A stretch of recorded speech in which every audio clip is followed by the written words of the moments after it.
n'est pas dans un état où il peut décrocher. Et là, il me hurle dessus et il me dit « Mélanie, ne prends pas mon téléphone, ne le touche pas. » Voilà. Moi, là, je me dis « Bah, il y a anguille sous la roche. Pourquoi il m'a interdit de prendre son téléphone ?» Et bah, quand j'ai pu ouvrir le téléphone quand il avait le dos tourné, et ben j'ai compris pourquoi il voulait pas que je prenne son téléphone avec ma copine. Voilà, tout simplement. Donc il cachait les messages et il voulait pas que je me rende compte que lui et ma copine avaient été à ce stade-là dans leur relation. Et, à son voyage d'affaires, et en fait il est parti retrouver Martika, qu'il est parti 7 jours, qui me répondait pas au téléphone et qui faisait le mort, et c'était pour Martika, parce que dans une semaine il y a 7 jours et dans 7 jours il en a vu 4 ou 5 fois.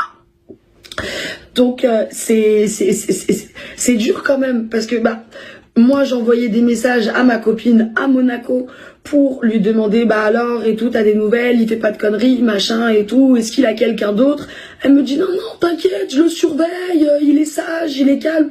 Ouais, en fait il est sage, il est calme, c'est parce qu'en fait t'es avec mon mec. Donc mettez-vous à ma place, vous vous rendez compte que votre mec, depuis qu'il a rencontré votre copine avec qui vous étiez en vacances, qui elle sortait avec son copain et qu'on faisait des journées à 4 et après à 3 parce qu'elle était toute seule et que je l'ai invitée et que ceci et qu'on a passé des bons moments et qu'elle savait mes problèmes de couple, elle savait. Et en fait, là je me rends compte que j'ai été prise pour une con. Voilà, j'ai été prise pour une bête. Et j'arrive pas à y croire qu'on a osé me faire ça. Donc moi j'ai que les galères, moi j'ai que mon mec avec des problèmes, moi j'ai que des, moi je suis la meuf de galère, c'est ça, vérité. Donc moi je dois gérer tous les problèmes et elle veut tout avoir. Pourquoi? Parce qu'elle est là à Monaco et moi je suis une meuf de pantin qui veut rien lui rapporter dans sa vie. Donc elle, parce que lui il veut vivre à Monaco, et il est mieux que moi.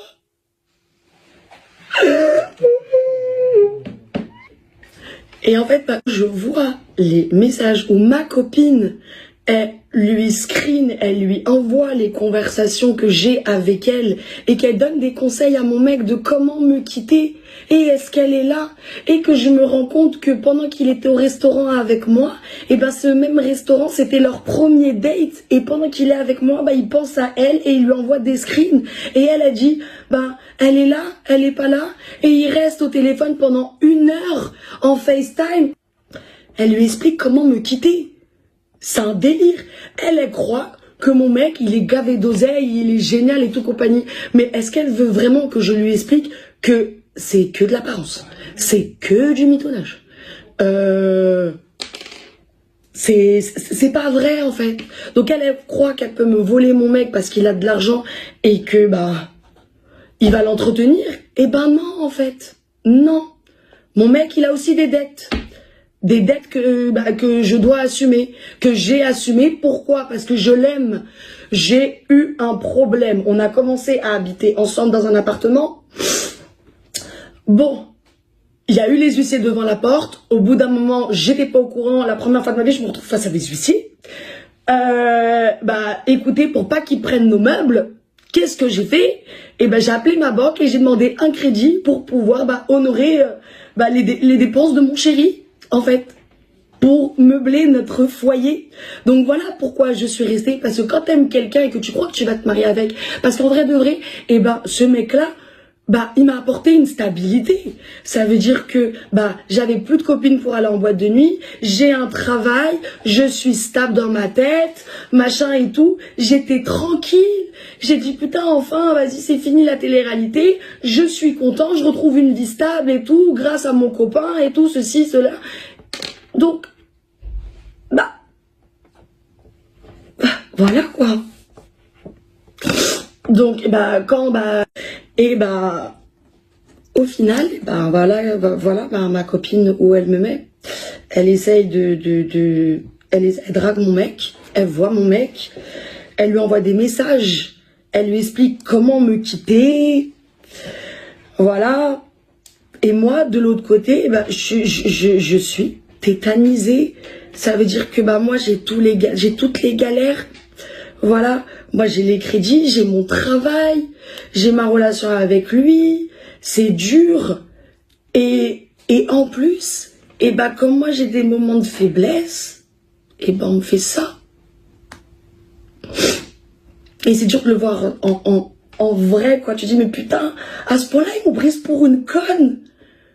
Et le pire, c'est que quand Martika, elle dit, ouais, Mélanie, elle est folle, il s'est rien passé, on est juste amis, mais le mec de ton ami, tu peux pas faire des trucs comme ça, tu peux pas draguer, tu peux pas demander au mec de ton ami de t'emmener à Gstaad pour Noël, ça veut dire que s'il passe pas Noël avec moi, il passe Noël avec toi. Et ça veut dire que, au lieu de rembourser ses dettes, au lieu de me faire kiffer moi sa meuf depuis 2 ans et demi, qui est là pour les galères et pour tout, et ben il me fait pas kiffer pour te donner à toi. Non, je peux pas. Je peux pas être partout. Je peux pas. Je peux pas. Là je suis pas un robot là. Je peux pas accepter ça.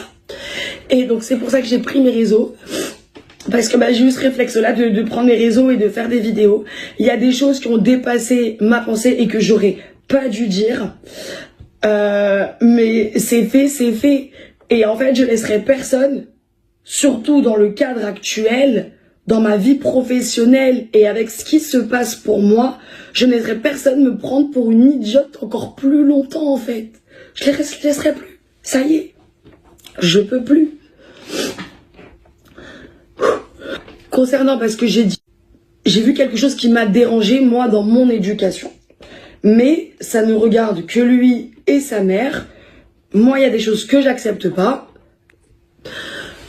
En tout cas, je voulais remercier toutes les personnes qui m'ont téléphoné, qui m'ont envoyé plein de messages. Ça me fait très plaisir de voir que je suis pas toute seule. Parce que là, je me retrouve sans maison, sans mon mec. J'ai plus d'amis. Et en tout cas, bah, merci tout le monde d'être là, de m'apporter son soutien, parce que c'est pas facile de quitter quelqu'un, pas qu'on aime en fait. C'est pas facile de s'exprimer sur les réseaux, sachant que je dois rester digne et pas faire l'hystérique. Mais voilà quoi. Donc s'il vous plaît, je voudrais que ça s'arrête. Arrêtez d'essayer de vous abonner à lui. Venez, on leur donne pas d'importance. Moi, je vais préparer mes affaires, je vais retourner chez ma mère. Martika, tu peux prendre mon mec avec plaisir. Vas-y, je te le donne. Voilà, prendre soin.